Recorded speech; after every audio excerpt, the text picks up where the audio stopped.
Hey guys, and welcome back to Battlefront Updates and some very exciting Star Wars Squadrons footage because I was able to attend an event a couple of days ago from home where I got a chance to play Star Wars Squadrons, so big thanks to EA for providing that opportunity.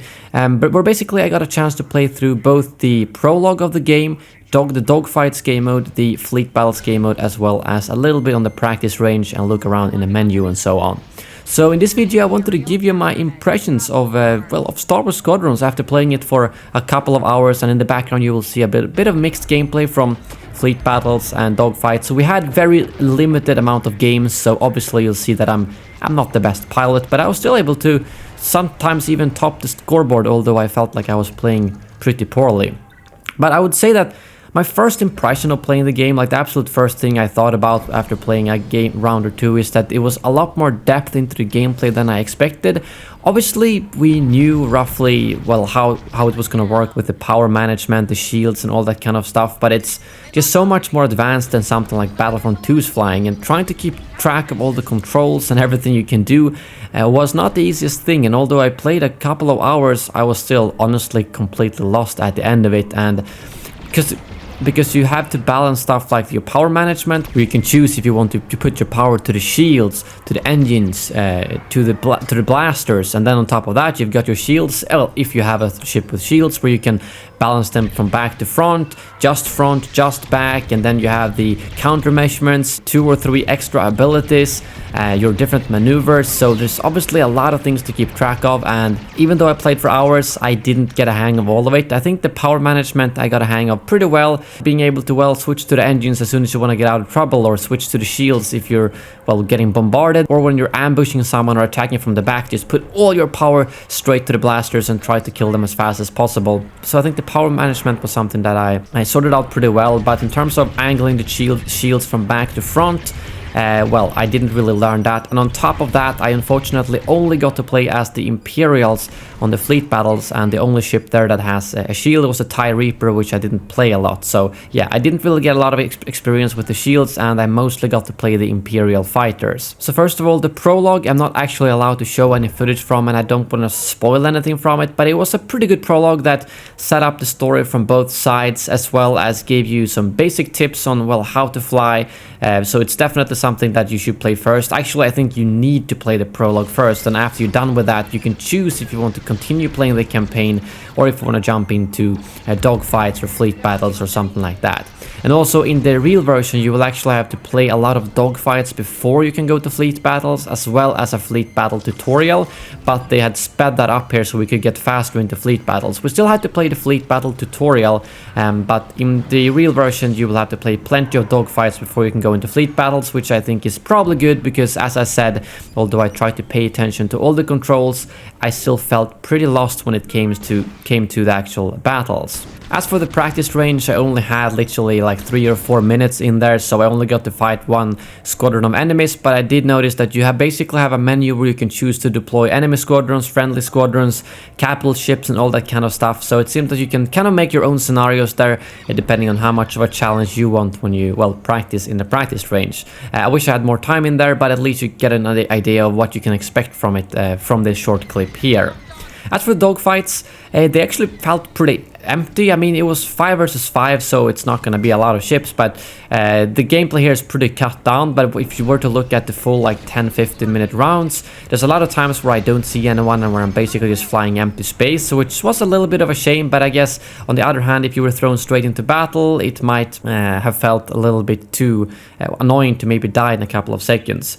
As for the combat, it was obviously, I mentioned all the advanced mechanics and all that kind of stuff, but it still felt the way that I always feel about flying, that it's a bit like whoever shoots first kind of wins. That's obviously not going to be true with all these different mechanics and countermeasures, but a lot of times if I started getting shot by someone, that usually meant I would die unless I got help from a teammate, and if I managed to ambush someone, I would mostly get the kill. And I always try to get a good angle on them, lock on my missile, and then start firing at once with all my power management straight to the blasters. But on the other hand, it was not nearly as bad as something like in Battlefront 2, because there was times where I would just pop my countermeasures for the missile, put all my power to either the shields or to the engines, fly straight off, try to spin around, maybe go around the environment a little bit, and then actually survive and repair up and go back to battle. As you can see, I had a pretty good streak with the A-wing here, which was really when I got a hang of it and when I felt like this is actually really fun, even for a flying game. I mean, that's, I'm saying that like a negative thing, but those of you who watch my channel know that I'm just not the best pilot, okay? But the fact that I was still able to perform pretty well, get almost to the top of the scoreboard, get a kill streak here with the A-wing was really fun. And whenever you managed to pull off one of these maneuvers where you either took someone out or you survived a battle, it felt very rewarding, because there's nothing more frustrating than basically spawning, going in, maybe getting one kill, dying, or just dying straight away, and it was basically every fight you either got killed or you killed them, but no one ever survived. So when you had more of those battles where either I survived, they survived, you had a longer fight, that's what it felt a bit more alive and a lot more fun, I have to say. But it still has some of the struggles that a flying game or flying battle can have. And when it comes to the fleet battles, I think it definitely got a lot more depth to the game, because now you've got some objectives to play, and since I'm not really the best pilot, I did sometimes take on the enemy fighters, but I mostly focused on, for instance, using the TIE bomber and assaulting the capital ships. And I found one really nice loadout here with like a laser beam combined with a very high burst main blaster that you have to charge up, which meant that I could deal quite significant damage to the capital ships. Feedback wise, I thought the game was a little bit unclear. I'm not sure if that's intentional to not make too much intrusive UI, but like in fleet battles, I felt like I really didn't know how much help I was doing attacking the capital ships. I felt like I was doing a significant amount of damage to the TIE bomber, but what I did every time I died or assaulted a ship was basically bring up the scoreboard and see how much capital ship damage I had done. And I would much rather have preferred if it was something where you would see a number that goes plus 100, 200, 300, 400, and you'd see exactly how much damage you would have done to the capital ship, because then it's a lot easier to judge if I was doing a good job or not. Was this a good loadout? Was this a bad ship? Was there a bad location to hit the enemy ship? And all those sort of things. Same thing went for actually taking out the enemy ships. I found it hard to see how much health they had left. You could see like a shield icon if you were attacking a ship that had a shield, but then suddenly they would just die, and I'm not sure if they had a health bar or not. Again, this could just be that it's actually built into the cockpit and I'm missing that, but that's just my honest opinion after playing a couple of hours. I felt like some of that UI was a bit unclear, and I totally understand they want to go for the immersive part, but I would much rather have a clear UI, at least option, because I know there's an option where you can shut off the UI if you want to and experience more, well, authentic battles. But for me, I'd rather have some clear UI for when I'm attacking enemy ships or attacking capital ships, as it, well, basically just makes it easier to judge if I'm doing a good job or not. But I did really enjoy that the map we played here. I had a lot of things to hide around, so I tried to assault the capital ships, maybe then fly back, recharge a little bit, and then go in for a run again. It was a little bit hard, especially when you're attacking the MC-85 cruiser, as it has a lot of auto turrets, and every time I went for a run, I would usually die, but sometimes I could go for 2 runs, and sometimes you even got stuck in their tractor beam. So that's something that was pretty cool. And when it comes to all the different attachments, or accessories that you can put on your ship, there's a lot of things you can choose, like your main blaster, your countermeasures, your engines, your hull, as well as the 2, I guess you could say, like main slots where you can have any combination you want of the various abilities. At least I think that's how it works. But basically there's 2 slots that have the same list of abilities that you can choose. And I do have a separate video showing all the various modifications you can put on your ship, where I'm just like scrolling through it. So if you want that, make sure to click over to that video. But I went usually for the 2 main loadouts that the developers had already created for us, because they said that's like one basic loadout and one more advanced loadout, so you don't have to spend too much time customizing what part you want to use. But I like that there was so many different things you can change out on all those various slots, so it's not just 5% more damage here, 5% more shields, but it's actually abilities that change stuff, like you can put out mines, or you can have bombs, or you can have a completely different main blaster. There's a lot of various things that you can combine for a more unique experience for your particular ship. So I definitely think that once the game is out and people get to try all those various things and combinations, people are going to find some really cool combinations and plays that they can pull off depending on what they choose there. Also, something to note is that all this gameplay was with an Xbox controller on PC. I should have probably mentioned that earlier, but I was not playing with mouse and keyboard anything at all, because they recommended us to play with a controller, so I figured I'd stick to that basically. And as for flying, I do actually prefer a controller controller, although I mostly use mouse and keyboard for everything else. In terms of the actual flying, I really like this whole like boost you can do if you put all your power to the engines and then boost, and then if you let go you do a little drift. I'd never really got a hang of how exactly to do that, but I did enjoy that you could basically boost, let go, and then do like a quick turn and shoot whoever was behind you.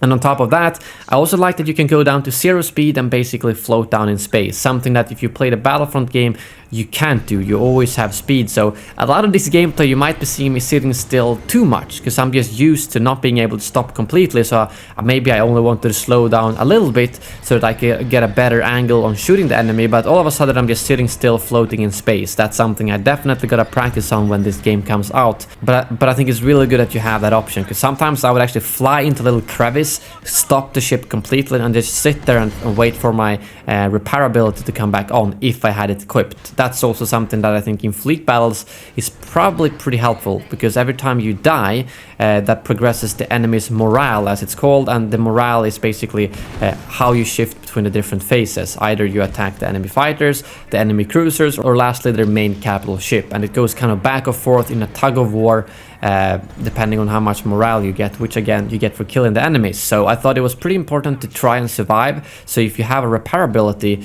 you can actually just fly out of the way, wait for it, use a repair to get your hull back. Whereas with like the TIE bomber, I couldn't do that, or at least I didn't have it equipped, so I usually ended up having to go and die. But you can also have support ships like the TIE Reaper repair you, but I felt like that might have been a little bit too advanced for this short of playtime we had. I played the TIE Reaper a little bit, didn't really enjoy it, but it's something that where if you play the game a lot, and especially if you play with your comms on and talking to other people, you could probably make use of that a lot. We didn't have any comms on here as well. The first thing that happened that I joined the game was that someone had it automatically on, and their background noise was just destroying all the gameplay. So I decided I'll just disable it for now, and I'll wait until a real game is out to actually use the comms and talk to people. But you can still ping things with the in-game system by just pressing the Y button to easily mark targets for your teammates. But overall, it was a really fun experience, although I have to say that, as I've said from the beginning, it is still just, I'm not using just in quotations, a flying game. So you really have to like flying for this game to be something that you will play for a long time. I'm really enjoying it, but I am very doubtful if this is going to be the kind of game where I'm going to spend hours every day and become really good with every little mechanic,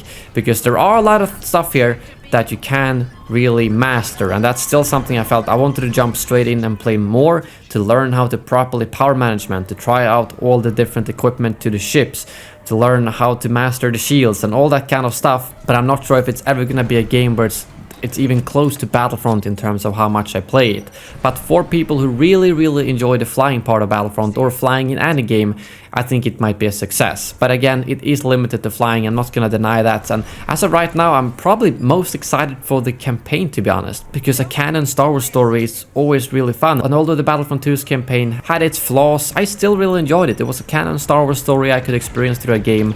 So actually, as of right now, I think what I'm most excited about for this game is actually the campaign. But yeah, I think that really wraps up all my thoughts. And if you have any questions at all, or any other topics you want me to discuss after playing this, please let me know in the comments below, as I'd love to do a follow-up video where I take your questions and answer them the best I can based on what I played and what the developers said. But yeah, thank you very much for watching, and as always, may the Force be with you.